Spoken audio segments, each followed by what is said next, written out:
to the Indian Energy Exchange Q3FY22 Investors Conference Call hosted by Axis Capital Limited. As a reminder, all participant lines will be in the listen-only mode, and there will be an opportunity for you to ask questions after the presentation concludes.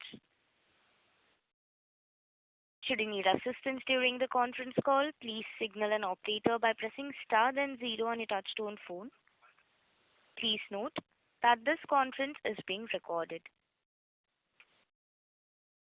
I now hand the conference over to Mr. Sumit Kishore from Axis Capital Limited.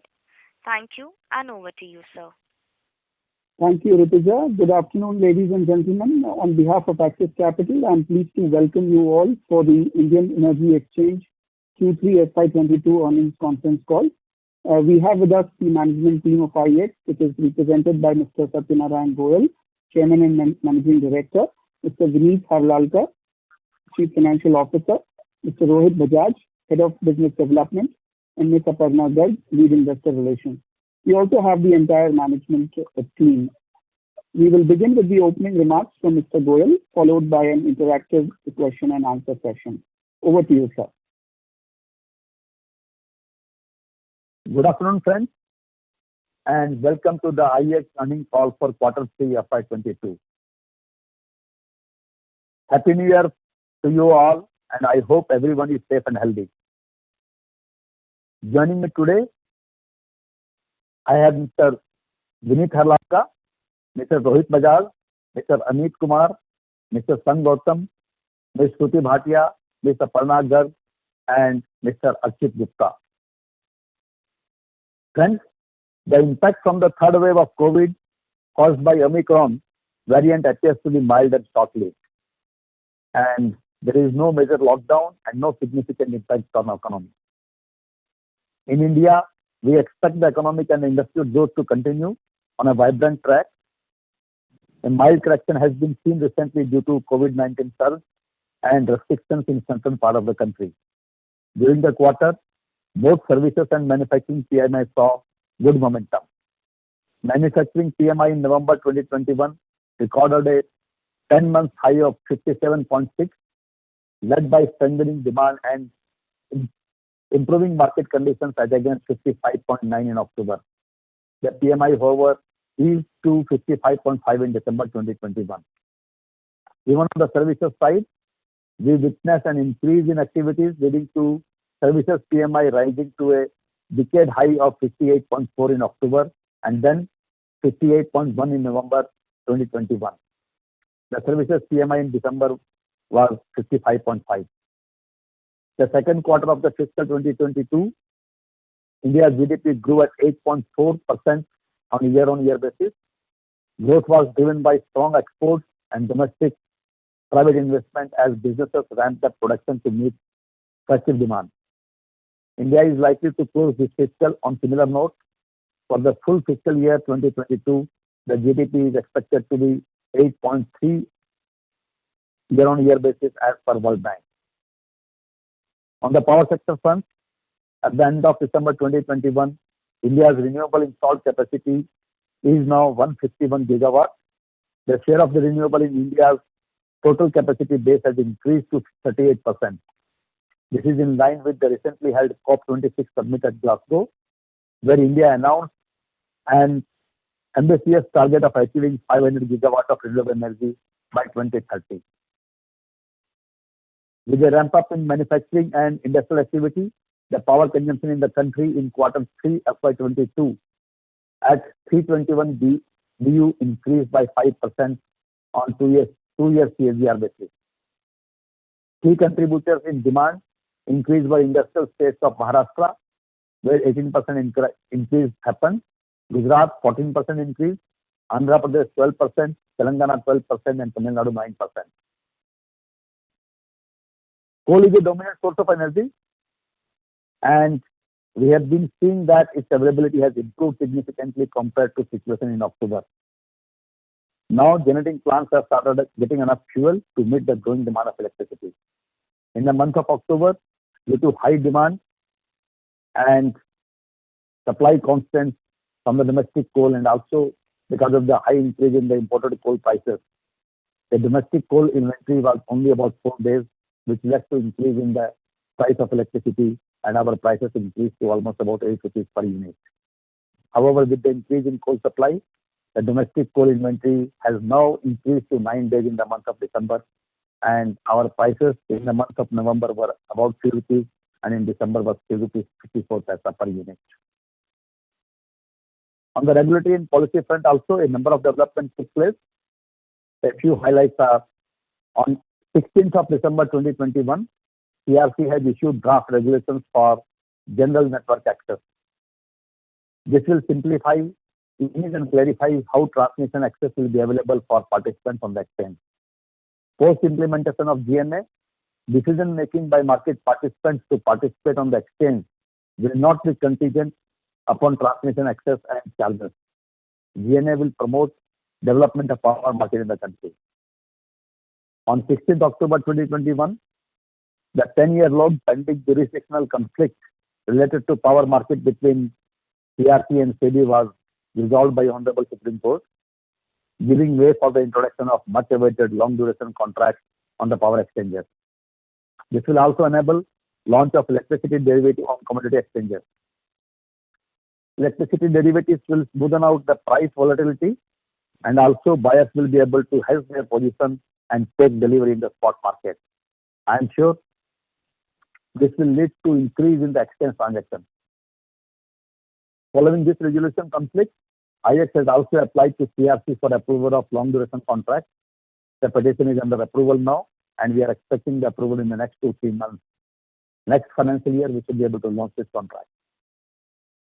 Additionally, CERC issued draft deviation settlement mechanism regulation and linking the DSM charges to the time block wise price discovered on the exchange platform.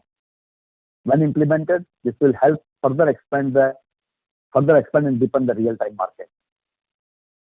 The National Open Access Registry is likely to be implemented in Q4 of FY22. NOAR will automate processing of open access applications and will thus reduce its lead time. This will also make the transmission allocation more transparent and efficient. All these initiatives are favorable for further development of power market in the country. I am pleased to share that there has been several positive updates on IEX front in Q3 of this fiscal year. The Green Day-Ahead Market was inaugurated by Mr. R.K. Singh, Honorable Minister of Power and New and Renewable Energy, on 25th of October 2021.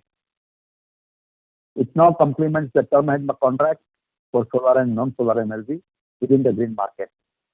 The collective auction of Green Day-Ahead Market is helping with competitive and efficient price discovery of renewable energy. Also, the Green Day-Ahead Market and Term Ahead Market together providing a spectrum of choices to the market participants. The green market is expected to see even greater momentum and newer products going forward as penetration of renewable energy increases in India's energy mix. Under the Perform, Achieve and Trade Cycle 2, PAT Cycle 2, IEX commenced the trade of energy saving certificates on 26th of October 2021. However, Bureau of Energy Efficiency has issued an office memorandum on 29th of December indicating a temporary pause in the ESCert trading due to some administrative reasons. And we are likely to resume ESCert trading soon. Trading in the REC market started on 24th of November 2021 after a 16-month gap and post issue of supportive and facilitative order by FTL and CRC. We have been seeing a very strong momentum in REC trading. Calendar year 2022 started on a very positive note for IEX.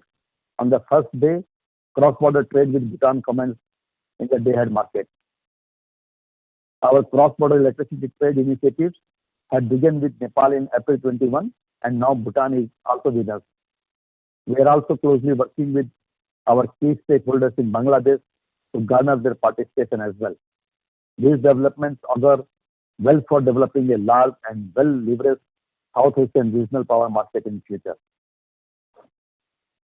The Indian Gas Exchange has been achieving consistent growth in terms of volume as well as ecosystem development.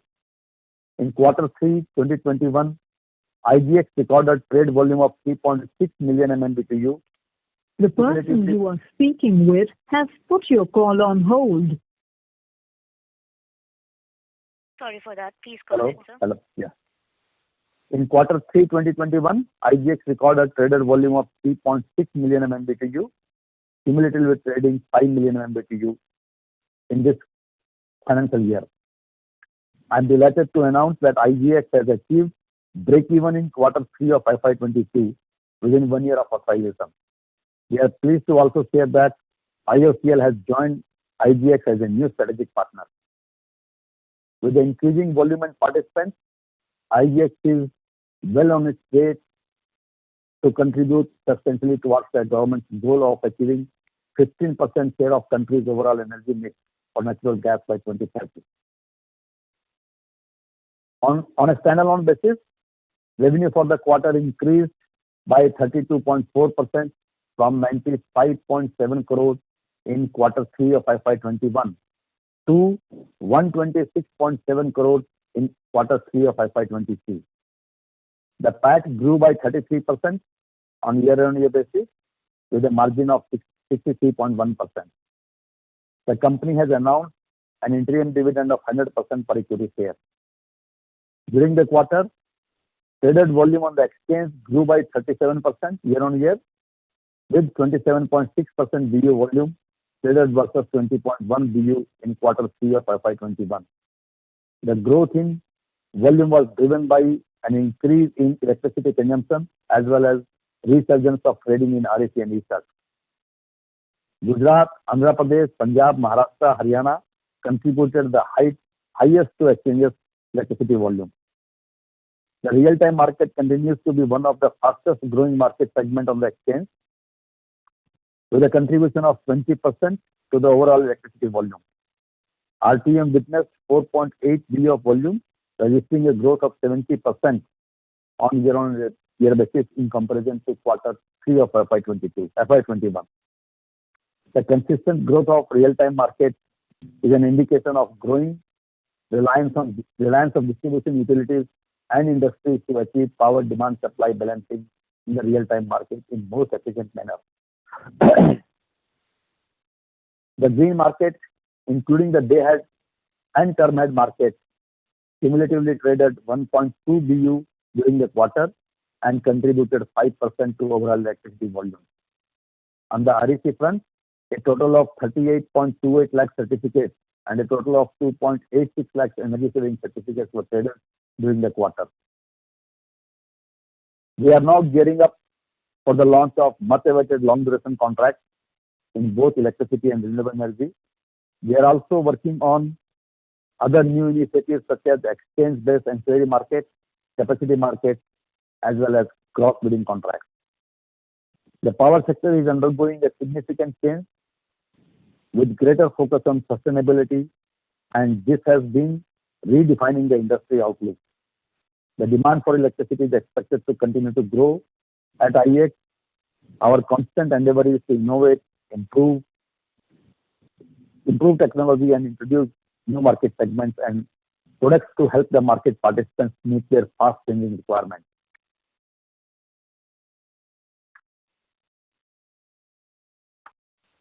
Besides that, we are continuously assessing new opportunities that are unfolding. Thank you, everyone. We can now start the question and answer session. Thank you very much. We will now begin the question and answer session. Anyone who wishes to ask a question may press star and 1 on the touchtone telephone. If you wish to remove yourself from the question queue, you may press star and 2. Participants are requested to use handsets while asking a question. Ladies and gentlemen, we will wait for a moment while the question queue assembles.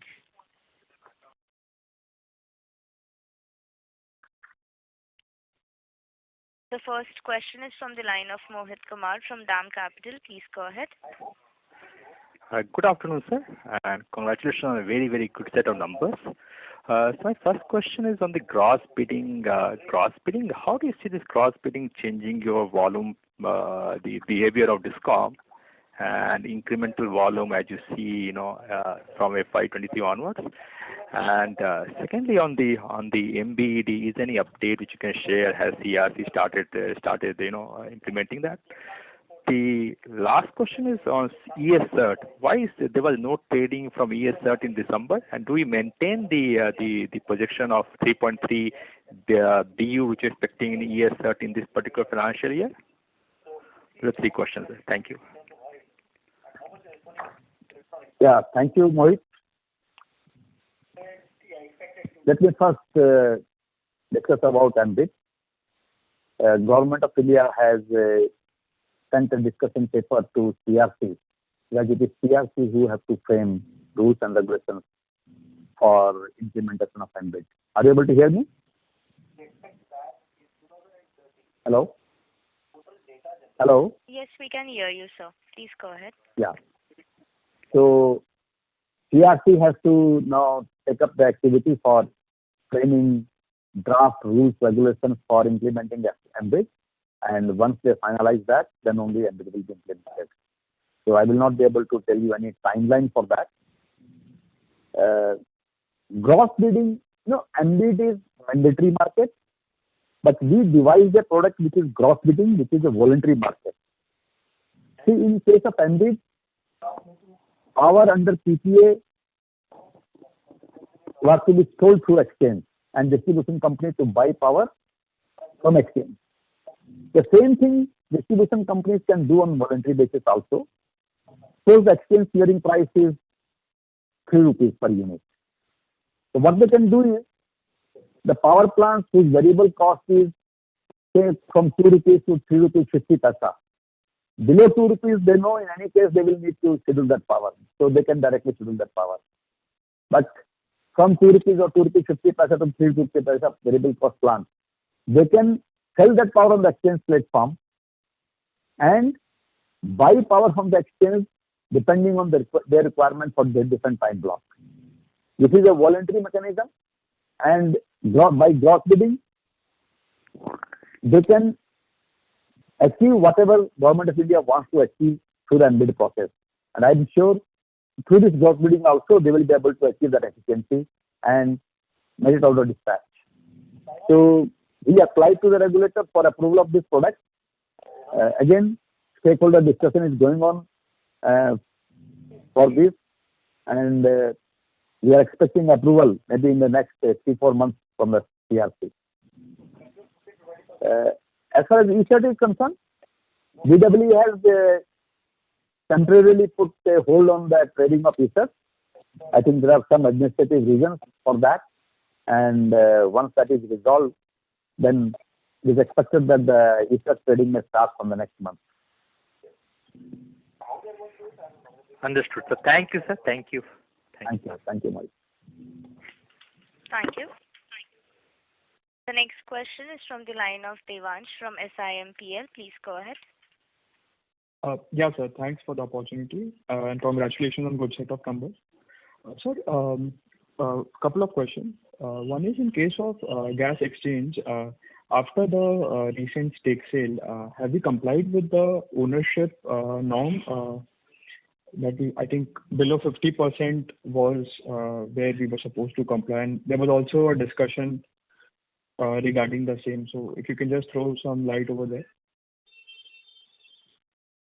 Yeah, I mean, after sale of 4.93% stake to IOCL, our IEX shareholding in IEX is reduced to 47% now. And now IEX is not a subsidiary company of IEX, it is an associate company of IEX. Okay. And will there be any further selling in stakes? No. As of now, we don't have any plan because we wanted the strategic investors, strategic stakeholders of the gas sector on board so that together we can develop the market. And I think we have done that. We have today ONGC, GAIL, Indian Oil Corporation, Torrent and Adani with us. I think these are large stakeholders in the sector. Okay. This is it from my side. Thank you. Okay. Thank you. The next question is from the line of Ankush Agrawal from Search Capital. Please go ahead. Yeah. Hi, sir. Thank you for taking my question. So firstly, again on the embed, so the first phase was supposed to get implemented from 1st of April of this year, right? So even though like you are saying that CSC has yet to frame the rules, but what is the progress like? Have there been any kind of discussion between the industry participants till now? To best of my knowledge, nothing like that. So April appears to be difficult. Let's see. It all depends on the action by CRC. All right, but so given that, do you think it is feasible that since just 2 months pending from the date of implementation, it would be possible to do that? No. There are a lot of things to be done. Because it amounts to amending a couple of regulations, making a framework for this, making a clearing and settlement arrangement for that, and then you will have to also do mock drill for that. So I think a lot of work is to be done before implementing this. Right. So, in your expectation that it won't happen from April of this year, right? No. Right. Okay, got it. So secondly, on this stake sales in IGX, right? So selling stakes to say GAIL, IOCL, Adani, that is understandable. That these guys are strategic partners in the gas economy. But I want to understand the reason for selling such huge stake of 26% to NSE, right?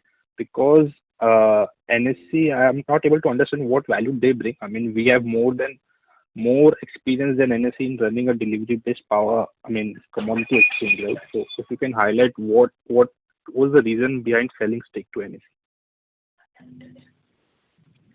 I think it is mainly because NSE is a large exchange in the country, the largest exchange in the country, doing a share commodity. Not in the spot market, but then they have large reach in the market, and we decided to take them as a strategic partner, and we are definitely getting a lot of value in the process. And also, instead of having multiple exchanges competing with each other, it is good to have one exchange and work together in the market.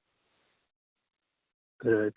So it was more on the competition side, that is what you're saying? Yeah. Right. Got it.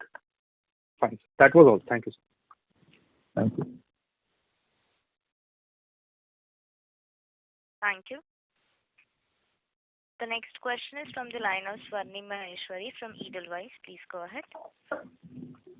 Hello, sir. Good afternoon, and thanks for the opportunity, and congratulations for the set of numbers.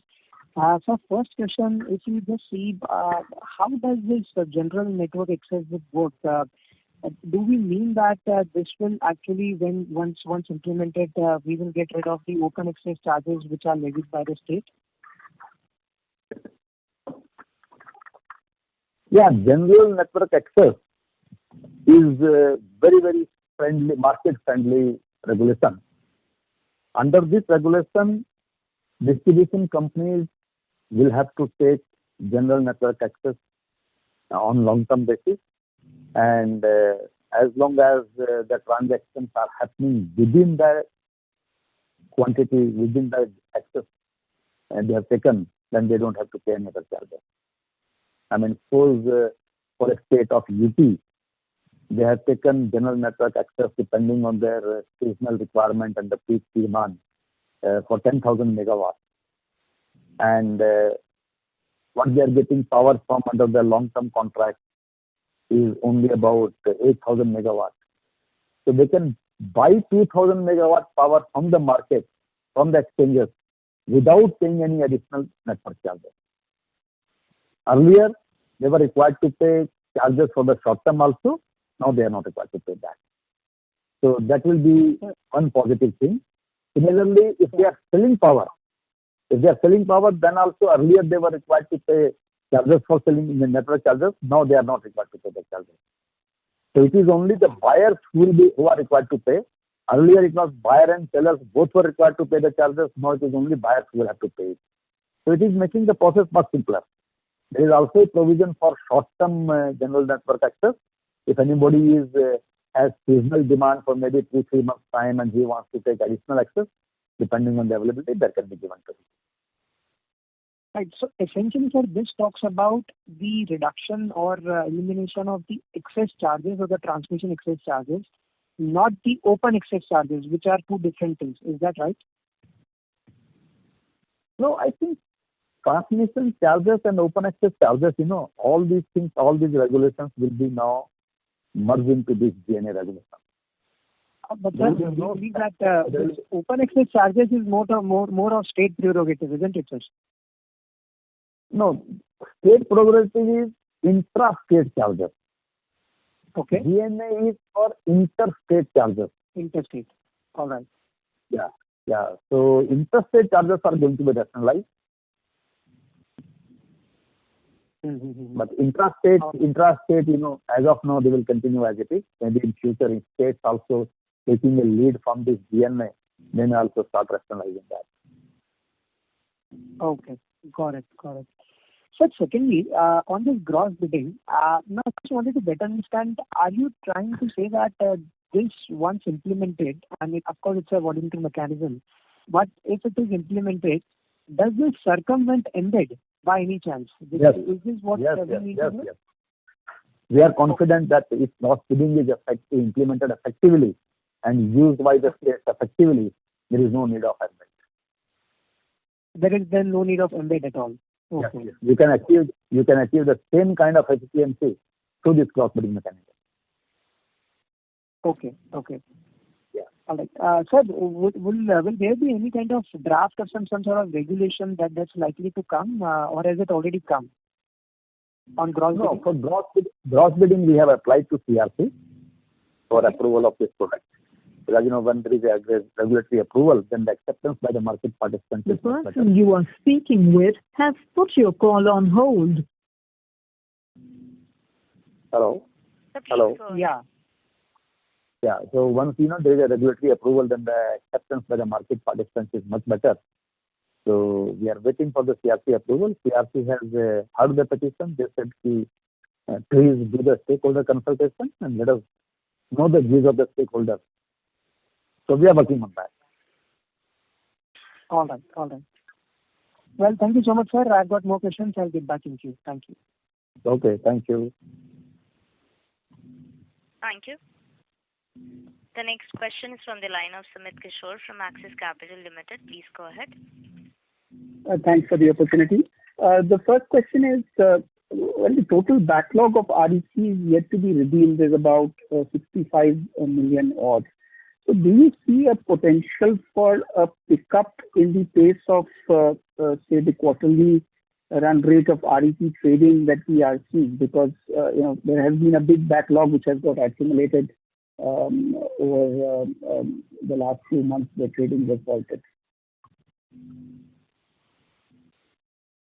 Yeah,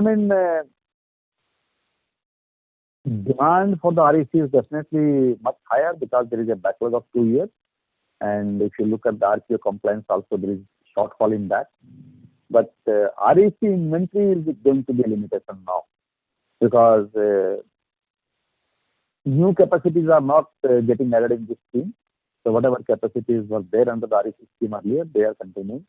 So every year almost about 50-60 lakh RECs are issued and trading is happening for that number of RECs. So since for 2 years trading had not happened, so this year we expect almost about 1 crore REC trading. Okay, and IEX should be able to garner a decent market share of this. Yeah, definitely. Okay. So could you also speak about the timeline of launch of electricity derivatives by MCX from here? Also elaborate on the role of IEX, the revenue sharing arrangement that is likely to be between IEX and MCX. What quantum of derivative contracts will come up for physical settlement on exchange. If you could please elaborate on the whole electricity derivative story. Yeah. First of all, let me tell you one thing. That there was a dispute between SEBI and CERC about regulating the electricity contracts, delivery contracts, and the derivative contracts. The reason behind this was that electricity regulator was quite apprehensive of electricity derivatives. Electricity derivatives may have adverse impact on the spot market. So when this issue was discussed and the committee discussed about this thing, so it was decided that let there be a joint working group of SEBI and CERC, and this joint working group should look into the kind of derivatives which are going to be launched and what kind of impact it will have in the spot market. So a joint working group has been already constituted. They had a couple of meetings, and they will. And what I understand that these commodity exchanges have already applied to the SEBI for approval of the derivatives. So they are looking at that. So what kind of derivatives, which particular product can be approved to start with. So I think within this financial year, the approval should come. FY22 itself. Yeah, FY22 itself, they should start. So that is my estimate. But then depends on the joint working group. But it will start definitely shortly. There are no stick in that. Government and regulators both want to start this activity because this will deepen the market. And as far as our role in this market is concerned, number one, when electricity derivatives are launched, this will definitely smoothen out the price volatility in the spot market. And this will also provide an option to the buyers for hedging their position in the derivative market and take delivery in the spot market. What we understand from the international exchanges, whenever these derivatives are launched there, the liquidity in the spot market increase significantly. So we expect the same thing in Indian market also. And we have an arrangement with MCX because MCX will be launching the contract based on the IEX clearing price. And we have, as you pointed out, that we have a revenue sharing arrangement with them. So as and when these products are launched, then they will start the trading of that, and then we will see what kind of volume happens there in that.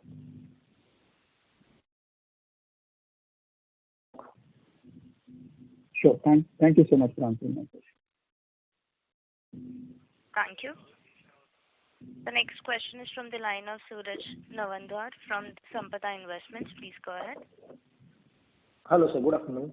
Sir, I wanted to understand our customer and supplier concentration. Like how much of our volumes are contributed by, let's say, top buyer or top 5 buyers, and how much of our sell side volume is provided by top seller or top 5 sellers? Just a minute.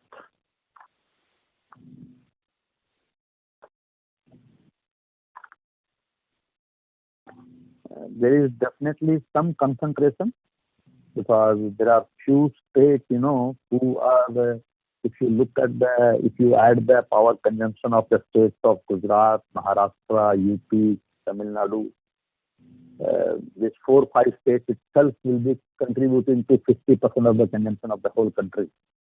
So naturally, on the buy side also there will be going to be concentration because they are the big buyers. So top 10 buyers are constituting almost about 58%. Okay. 58% of the total buy. And top 10 sellers are almost about 56% of the total sell. Okay. And so, how much do we charge for renewable energy certificates? Like we charge 2 paise each from buyer and seller per unit. So, what are the charges for the green market and renewable energy certificates? On the certificates, we charge 20 rupees on either side. 20 rupees on per certificate. 20 rupees from buyer and 20 rupees from seller. Okay, okay. And on the green TAM and DAM? It is same as the conventional market. 3% on other side. Okay, okay. And sir, what would be our volume growth X of the new products? Like last year, the same time we did not have the green day-ahead market, or we did not have renewable energy certificates. So what would be our volume growth X of these products which were not traded last year same quarter?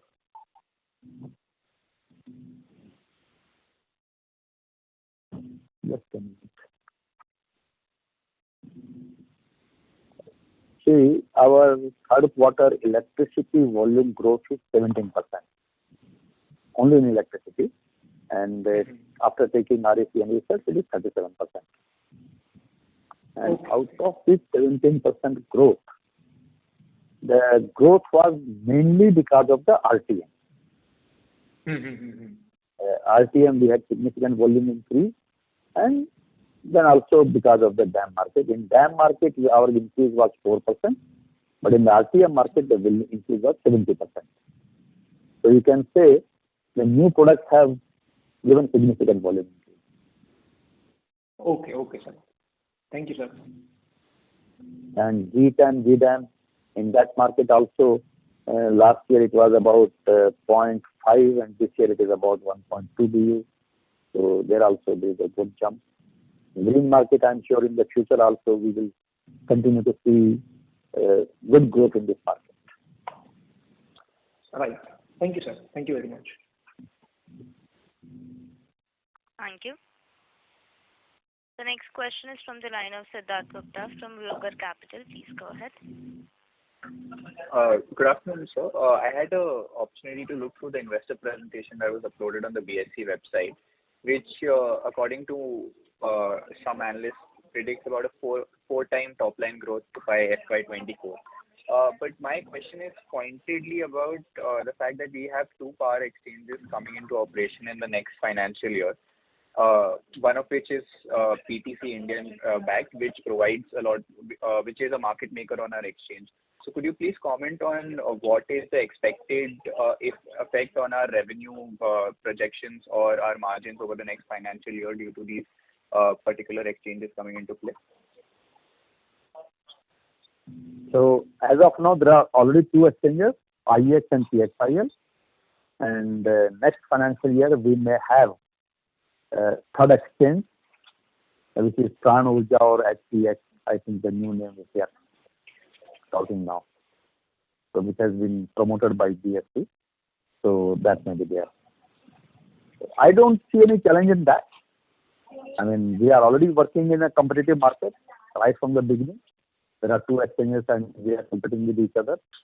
So in spite of that, we have been able to maintain significant market leading position in the market. So even with the new exchange also, I'm not really concerned. So the point is, what we have to do is provide an efficient technology platform to the market participants. Innovate, provide new products, understand the requirement of the market, and provide new products. And I'm sure if we are able to provide that value, customers will stick to us. We are upgrading our technology platform also, going to go ahead with the web-based system to provide the ease of doing business for our participants. So all these things are going to provide a lot of value to our market participants. We are also working on data analytics to help our customers to do efficient bidding. So a lot of initiatives we have taken. I'm sure with this we will be able to deal with the competition. No, sir. I appreciate the effort you're taking to retain the market share. My question was just about what is your internal projections or estimates with regard, even in the most conservative way, as to what volume degrowth, if at all, we see over due to the existence of the new exchange or any fall in margins. And secondly, sir, I would like to know what share of PTC India's business do we handle currently, and do we see an outflow in the future because of their own exchange coming up?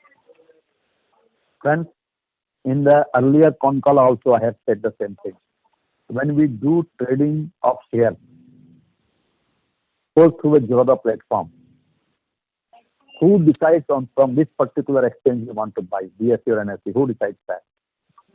It's not Zerodha platform. It is the buyer of shares who wants to decide, or seller of shares who wants to decide when they want to buy or sell. He has to give that option. Not Zerodha or ICICI.com or direct or other platforms. Similarly, in case of the trading company, it is not the trader who decides whether they want to sell or buy. It is the buyer or seller of electricity. They have to decide where they want to do it. And for a buyer and seller, electricity, is a commodity which is a perishable commodity. For a generator, if electricity is not sold, the opportunity is lost forever. He cannot store the electricity and sell it tomorrow. So he will like to sell the electricity on an exchange platform, but there is liquidity where he knows that buyers are there. And same thing is for the buyers also. So I am very sure that there is not going to be any impact of this. And we will deal with the situation as it emerges. I don't see any challenge in that. Okay. Thank you so much, sir. Thank you for your comments. Thank you. Thank you. Thank you. The next question is from the line of Apurva Bahadur from Investec. Please go ahead. Hi, sir. Thank you so much for the opportunity. So I wanted to understand on this cross bidding. Now, correct me if I'm wrong, but what will be the incentive for states with low variable cost power to place their power on the exchange, right? Because my understanding is that even in embed, this was a bone of contention, wherein states with excess or with coal reserves were not very keen on letting go of their ability to schedule power even on the before gate closure. So can you please help us with that? The states who have allocation from the low cost power plant and does not have demand to utilize the full allocation, they can sell that power on the exchange platform at the exchange clearing price and take advantage of the low variable cost power.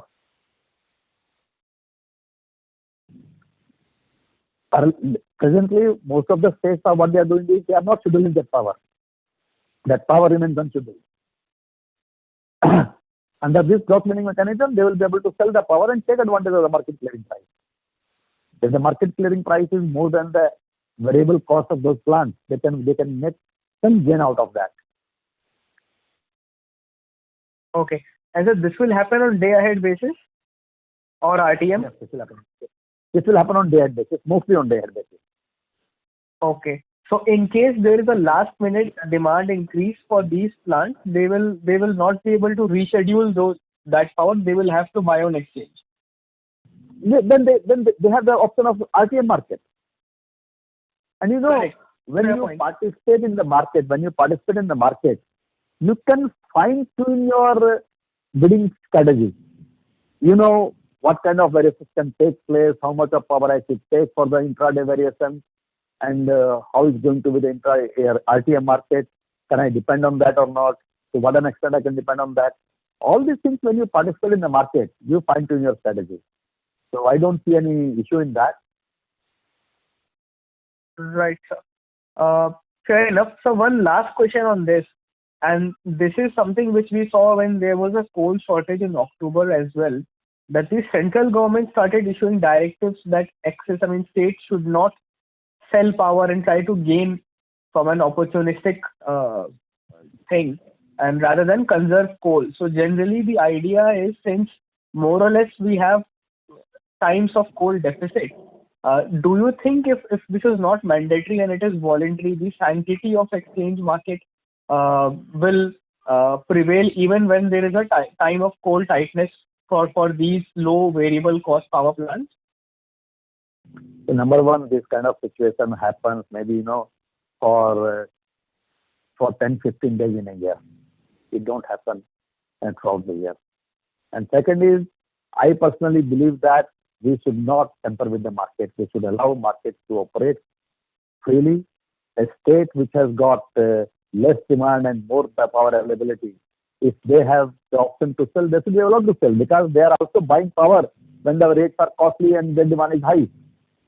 So we should leave it to them. And if suppose that power availability increases in the market clearing price also will go down. It will help the market. Agreed, sir. Anyhow, I mean, that situation was for 15 days in the first 15 days of October. And in the second 15 days of October, the rate came down. Month of November, the rate was only about 3 rupees. So that situation was just for 15 days. Sure, sir. Any inkling by when we can expect the regulator to act on this or any timelines for this, sir? Well, they have asked us to do the stakeholder consultation. And it will take, I think, 3-4 months' time. After consultation, we will file and then they will have hearing. And I think they will also have to see what kind of products to be approved. Sure. And this becomes redundant if embed is implemented anyway. I will say if this is implemented, embed will become redundant. Okay. Okay. Sure, sir. Looking forward to it. Thank you so much. Thank you for your time. Thank you. Thank you. The next question is from the line of Prashant Rane from Exclusive Advisors. Please go ahead.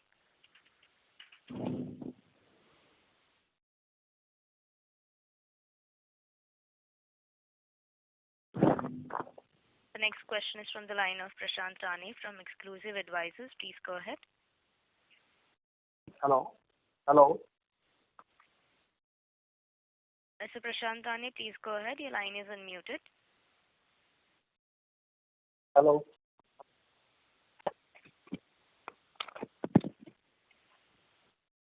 Hello. Hello. Sir, please give me a moment. There is no response from the line of Prashant Rane.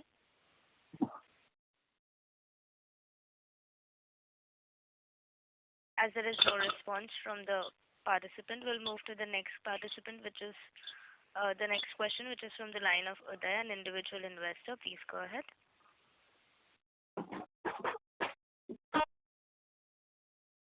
And congratulations for the best result ever. Can you hear me? Yeah, I can hear you. Yeah, from the results which I can see, there is a significant expense increase in the other expenses, which is approximately double of previous quarter as well as previous year quarter. So, can we have some light on that? Vineet, would you like to? Yeah. I'd just like to confirm because this quarter we come out with a bonus issue. So mainly the increase of the expenses were on the two accounts. One, the higher CSR expenses and the bonus expenses. So a lot of regulatory fees and other things stamp duty we need to pay. So these are the two reasons for the higher cost. Otherwise, the administrative costs are more or less in line with the previous quarter. So from next quarter, can we stick with the same like previous quarter and previous? Yeah, 5.5 year. That is our trend. Okay, fine. Thank you. That's all from my end. Thank you. Thank you. Thank you. The next question is from the line of Vikas Srivastava, an individual investor. Please go ahead. Yeah, my question was on the gas exchange. If you could throw some light on the volumes, is it breaking even? How is it looking? That was one question. And the other, with your stake down below 50, does the profit of the gas exchange, as and when it happens, will it get consolidated with the holdco? Yes, consolidation is, it depends on us. But as far as the numbers of gas exchanges is concerned, let me tell you one thing. First quarter of this year, gas exchange did a volume of about 3.3 lakhs MMBTU.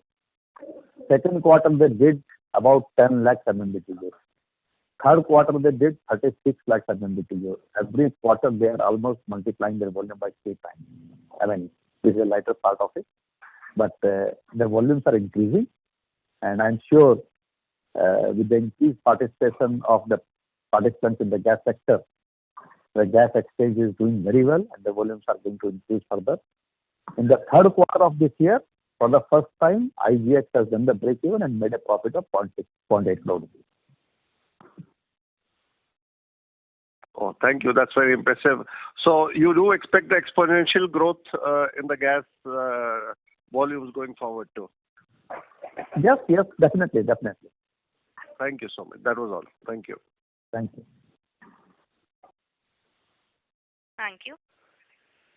The next question is from the line of Abhilasha Satale from Dalal and Broacha. Please go ahead. Yeah, thank you for taking my question. So my first question is on the DAM volume. So we are seeing, the RTM growth is substantially higher, whereas DAM volume growth has slowed down, from whatever the highs we had.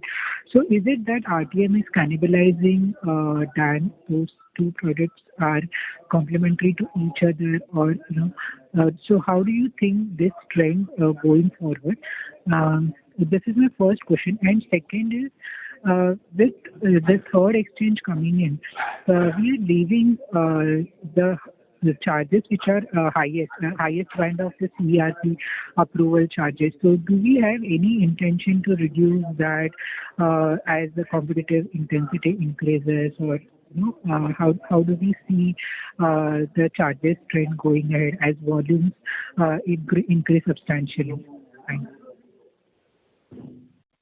Yeah, in the first 9 months of this year, we have achieved electricity volume growth of 37%. And electricity is electricity, whether it is purchased in DAM, TAM, RTM, green TAM, wherever, So it is the total electricity volume growth. Participants are trying to optimize different products. They are trying to optimize the cost and the requirement, meeting the requirement through these different products. It was expected that with the launch of the RTM market, maybe some of the demand will shift to the RTM market because they will be able to more accurately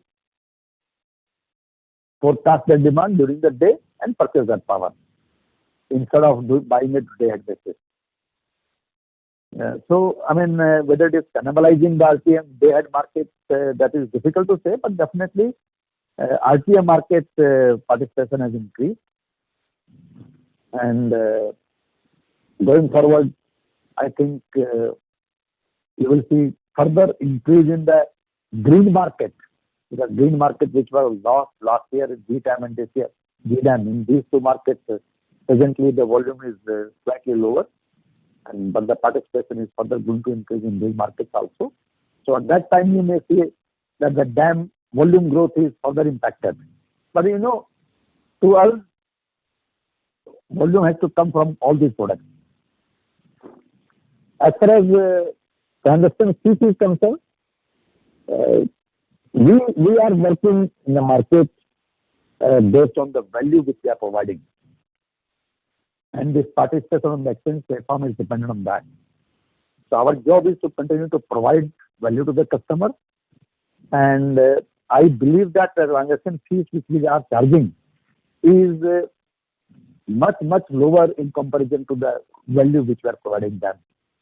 So we have no intention to compete based on the transaction fee. Sure, sir. Thank you. Thank you. Thank you. The next question is from the line of Swarnim Maheshwari from Edelweiss. Please go ahead. On gross bidding again. Suppose that this gets implemented, what about the transaction fees? Will it be similar to all the other products, or will it be regulated in a different manner?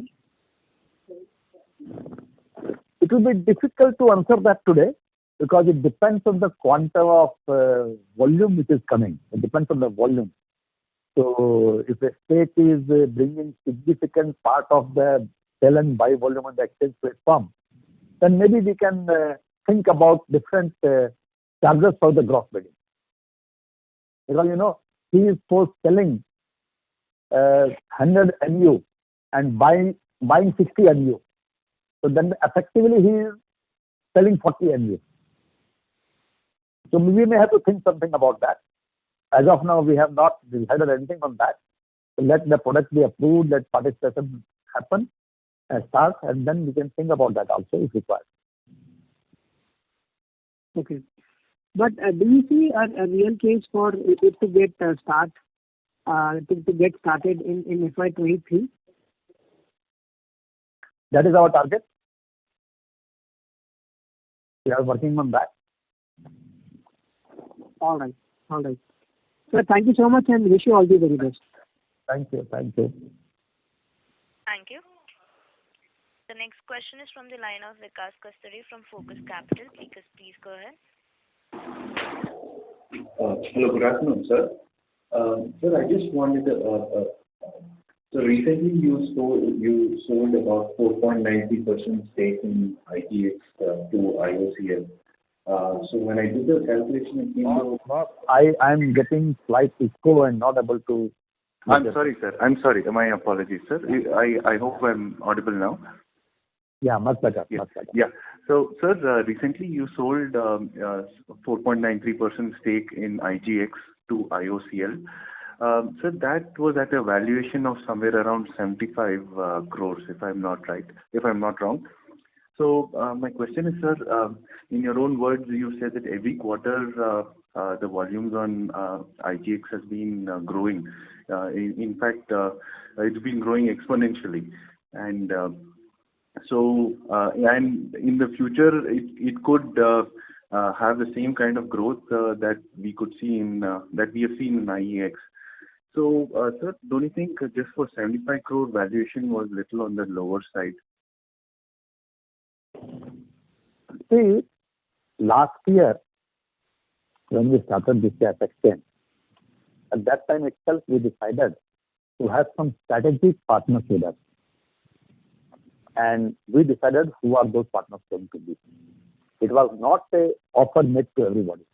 We decided whom want to give that, and because we felt that yes, they can bring a lot of value to the exchange. So IOCL was there in the list. We offered them at that time. Only thing is there was slight delay from the IOCL side to give the confirmation. We have sold this equity to all the participants, whether it is ONGC, GAIL, IOCL, Torrent and Adani at par. We are selling at par. It is basically not a sell, it is an investment, strategic investment by all the participants. So it has been that way. I know very well that there were a couple of private equity investors who were willing to offer much higher valuation to us. But no, it is not a sell. It was a strategic investment. We wanted strategic investors in the company. Okay, sure, sir. Thank you. That's all. No more questions. Thank you. Thank you. The next question is from the line of Aniket Mittal from Invest Research. Please go ahead.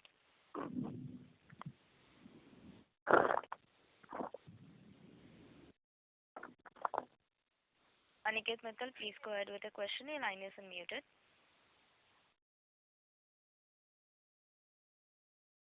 We request Mr. Mittal to unmute yourself if muted from your handset. As there is no response, we'll move to the next question, which is from the line of Ankur Agarwal from Phillip Capital. Please go ahead. Hello, sir. Thank you for taking my question.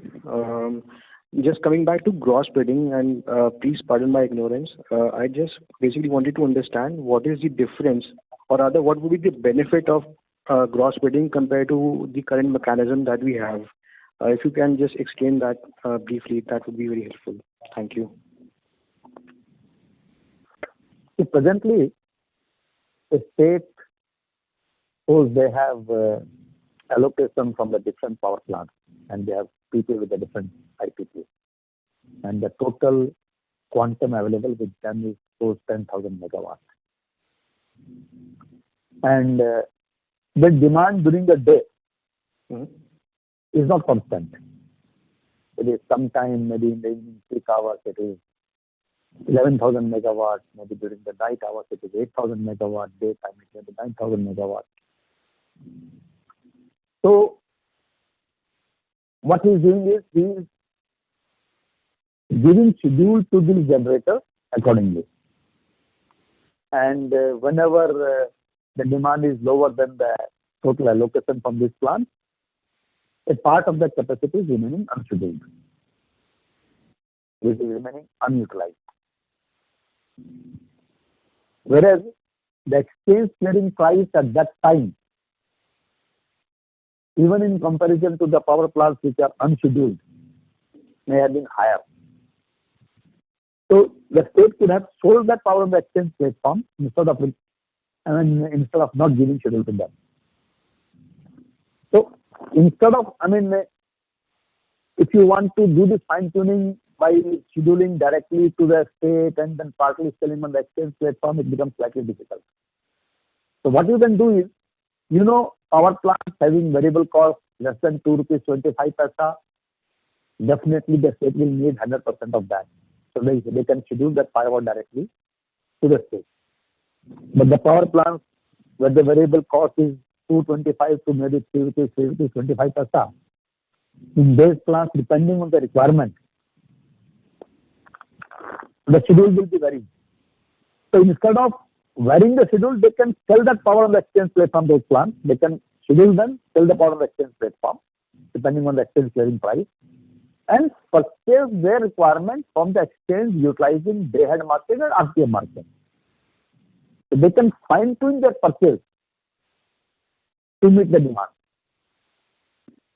So they can utilize this platform for making money by selling unrequisitioned power and also meet the demand efficiently.